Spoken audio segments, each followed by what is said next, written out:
Hello everyone, कैसे हैं आप सब। उम्मीद करती हैं आप सब ठीक होंगे। आज के करंट अफेयर सेशन में आपका स्वागत है। आज हम बात करने वाले हैं यूपी पुलिस कांस्टेबल री एग्जाम 2024, जिसका ऑलरेडी पार्ट 1 आ चुका है। जिसने नहीं देखा जाके देखना, मैं लिंक डिस्क्रिप्शन में दे दूंगी, आई बटन में दे दूंगी। बहुत इंपॉर्टेंट सीरीज चल रही है वाली, तो इसका आज पार्ट 2 है। चलिए स्टार्ट करते हैं।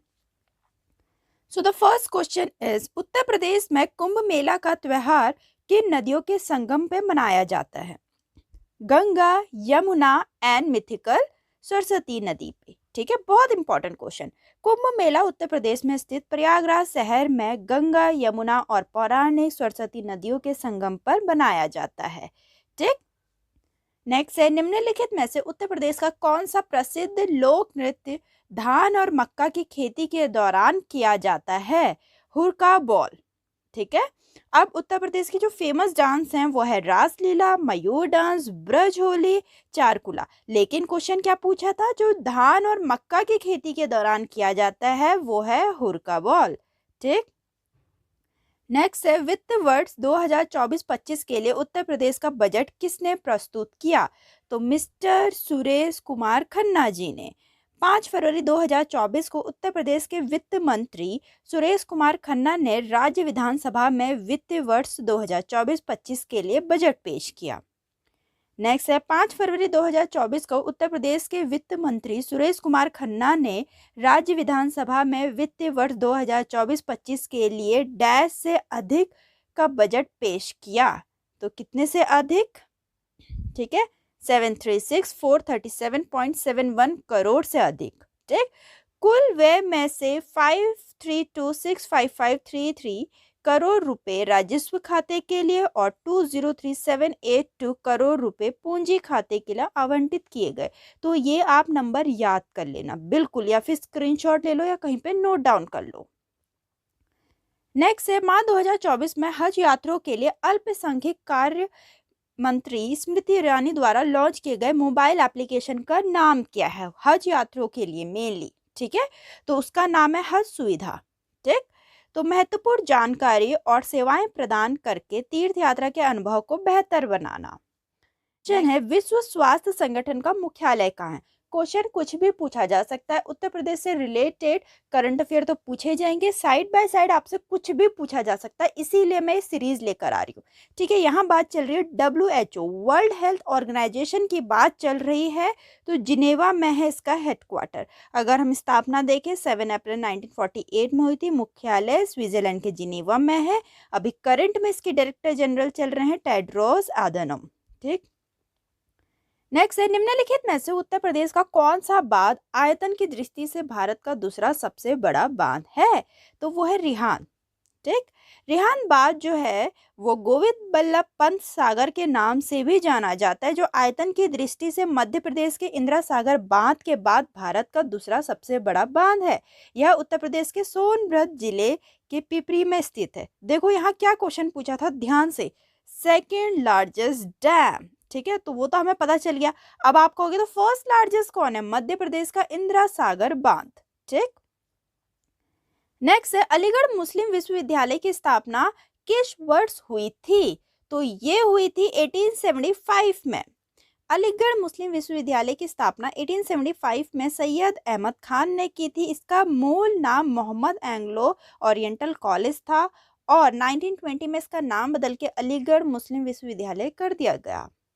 नेक्स्ट है, जौनपुर शहर की स्थापना किसके द्वारा की गई थी? तो फिरोज शाह तुगलक के द्वारा किया गया था। इस शहर की स्थापना दिल्ली के सुल्तान फिरोज शाह तुगलक ने की थी और इसका नाम उनके चचेरे भाई मोहम्मद बिन तुगलक की याद में रखा गया था। ठीक है, जौनपुर शहर का। नेक्स्ट है, किस वर्ष संयुक्त प्रांत की राजधानी इलाहाबाद से लखनऊ स्थानांतरित कर दी गई, शिफ्ट कर दी गई? ठीक है, बहुत इंपॉर्टेंट क्वेश्चन, 1921 में। ठीक। नेक्स्ट है, असम के मुख्यमंत्री हिमंत बिस्वा शर्मा द्वारा कक्षा 11 से स्नातकोत्तर तक के छात्रों को मासिक वजीफा प्रदान करने के लिए घोषित योजना का नाम बताइए। क्योंकि उन लोगों ने कहा है वहाँ असम के चीफ मिनिस्टर ने कि 11 से लेके पोस्ट ग्रेजुएशन तक के बच्चों को ये मिलेगा। ठीक है, और वो भी स्पेशली गर्ल्स स्टूडेंट के लिए बोला है कि स्टाइफन मिलेगा। तो उस घोषित जो योजना करी है उसका नाम पूछ रखा है, क्या है? निजुत मोइना। ठीक है। मुख्यमंत्री निजुत मोइना का प्राथमिक उद्देश्य बाल विवाह का रोकना और लड़कियों की शिक्षा का समर्थन करना है, इसीलिए स्कूल और कॉलेज की लड़कियों को ये वजीफा मिलेगा। ठीक है, 11वीं से स्नातकोत्तर तक की छात्राओं के लिए मासिक वजीफा शामिल है। वजीफा राशि 11 कक्षा 11 और 12 के लिए 1000 रुपये और डिग्री छात्रों के लिए 1250 और पोस्ट ग्रेजुएशन के लिए 2500 रुपये है। ठीक, नेक्स्ट है मई 2024 में भारतीय सेना और फ्रांसीसी सेना के बीच 7वां संयुक्त सैन्य अभ्यास शक्ति कहाँ आयोजित किया गया था? बहुत इंपॉर्टेंट क्वेश्चन। मेघालय के अमरोई में। ठीक है, और जो इंडियन आर्मी से है तो कौन सी एक्सरसाइज ने पार्टिसिपेट किया था? Battalion of the Rajput regiment, पूछा जा सकता है। ठीक, क्वेश्चन है हाल में उत्तर प्रदेश में बायोमास आधारित कंप्रेस बायोगैस प्लांट का उद्घाटन कहाँ किया गया? बदायूं में। उत्तर प्रदेश के मुख्यमंत्री योगी आदित्यनाथ ने बदायूं में HPCL के अग्रणी बायोमास आधारित संपीड़ित बायोगैस संयंत्र का उद्घाटन किया, जिसका कॉस्ट 133 करोड़ रहा। नेक्स्ट है किस मुगल सम्राट ने आगरा में चौकोर फारसी शैली के बगीचों की अवधारणा पेश की? तो बाबर ने। ठीक, नेक्स्ट है वाराणसी में जंतर मंतर किस वर्ष मनाया गया था? तो ये मनाया गया था 1737 में। ठीक, वाराणसी में जंतर मंतर वाराणसी में वर्ष 1737 में जयपुर के महाराजा जय सिंह द्वी जो जय सिंह सेकंड थे, ठीक है, द्वारा निर्मित एक वेधशाला है। महाराजा जय सिंह सेकंड ने नई दिल्ली, जयपुर, उज्जैन, मथुरा और वाराणसी में कुल 5 जंतर मंतर का निर्माण कराया था।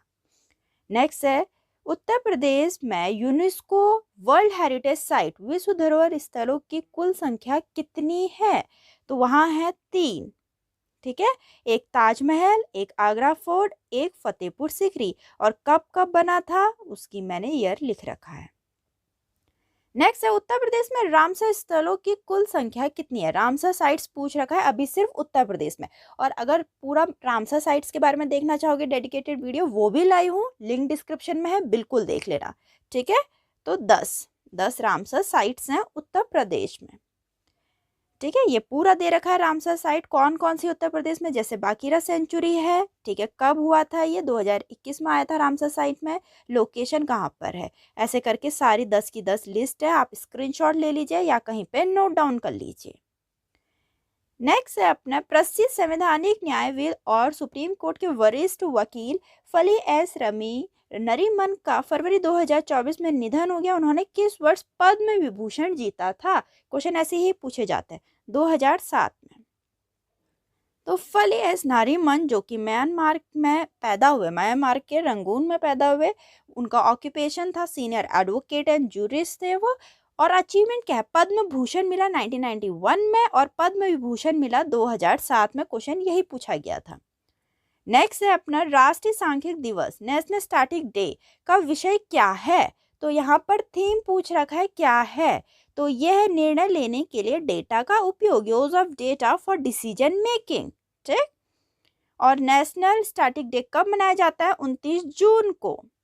प्रोफेसर प्रशांत चंद्र महानोबिस के योगदान को मान्यता देने के लिए हर साल 29 जून को सांख्यिकी दिवस के रूप में मनाया जाता है।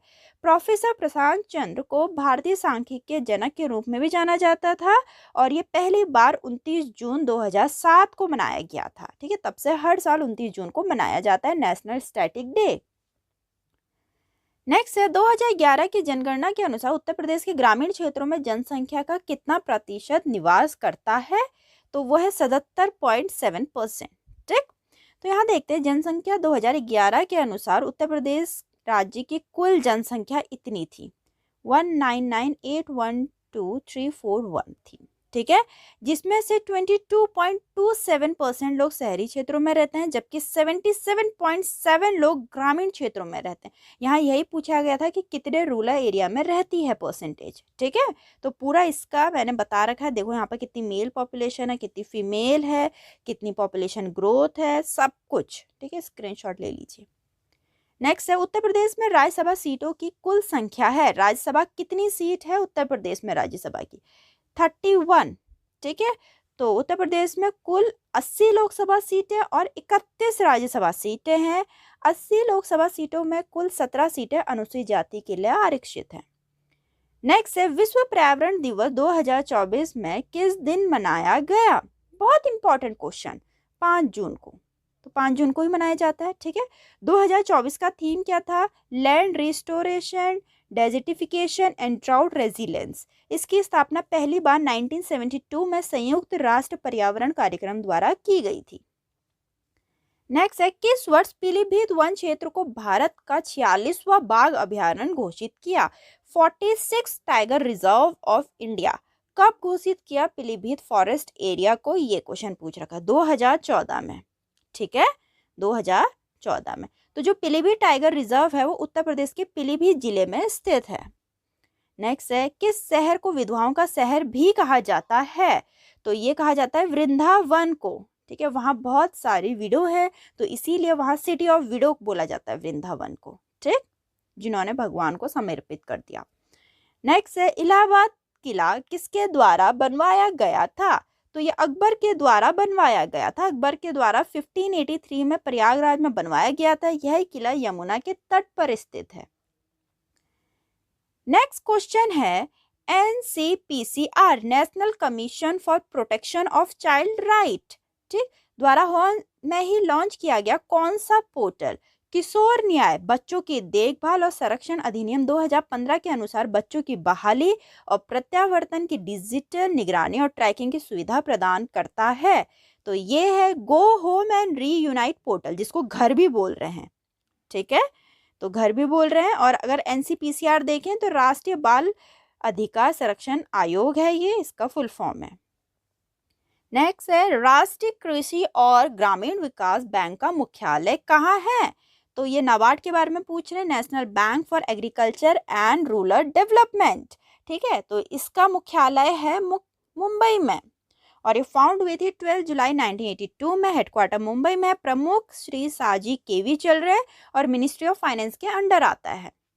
नेक्स्ट है, मई 2024 में नैनीताल के निकट जंगल की आग को बुझाने के लिए बॉम्बे बकेट ऑपरेशन किस संगठन ने शुरू किया? क्योंकि वहां जंगलों में बहुत आग लग गई थी उत्तराखंड के नैनीताल में। ठीक है, तो कौन सी ऑपरेशन? ये तो ऑपरेशन बता दिया, बॉम्बे बकेट शुरू किया गया था, लेकिन किस ऑर्गेनाइजेशन ने चलाया था ये पूछ रहे। इंडियन एयरफोर्स ने। ठीक है, भारतीय वायुसेना ने नैनीताल के पास जंगल की आग से निपटने के लिए अपने MI-17 V5 हेलीकॉप्टर का प्रयोग करा। पूछ सकते हैं कौन सा हेलीकॉप्टर यूज किया। ठीक, नेक्स्ट है, उत्तर प्रदेश का दुधवा राष्ट्रीय उद्यान निम्नलिखित में से किस जिले में स्थित है? तो वो स्थित है लखीमपुर खीरी में। ठीक है, नेक्स्ट है, इलाहाबाद के किस पार्क में ईस्ट इंडिया कंपनी से ब्रिटेन की सरकार को भारत का पूर्ण नियंत्रण हस्तांतरित करने की प्रक्रिया आयोजित की गई थी? किस पार्क से ये पूछ रखा है? मिंटो पार्क से। ठीक है, तो मदन मोहन मालवीय पार्क, जिसे पहले मिंटो पार्क के नाम से जाना जाता था, पहले उसको मिंटो पार्क बोलते थे, अब मदन मोहन मालवीय पार्क बोलते हैं। भारत के प्रयागराज में एक पार्क है। यह यमुना नदी के किनारे स्थित है। यह एक ऐतिहासिक स्थल है जहां ब्रिटिश राज अस्तित्व में आया था जब 1858 में भारत पर पूर्ण नियंत्रण ईस्ट इंडिया कंपनी से ब्रिटेन की सरकार को स्थानांतरित हो गया था। ठीक, तो यहाँ तक के इम्पोर्टेंट क्वेश्चन थे जो Uttar Pradesh police UP police पे लेकर आ रखी हूँ। बहुत इंपॉर्टेंट, बहुत हेल्पफुल है आपके आने वाले एग्जाम के लिए। वीडियो अच्छी लगी तो लाइक करना, चैनल को सब्सक्राइब करना भूलें। मिलते हैं।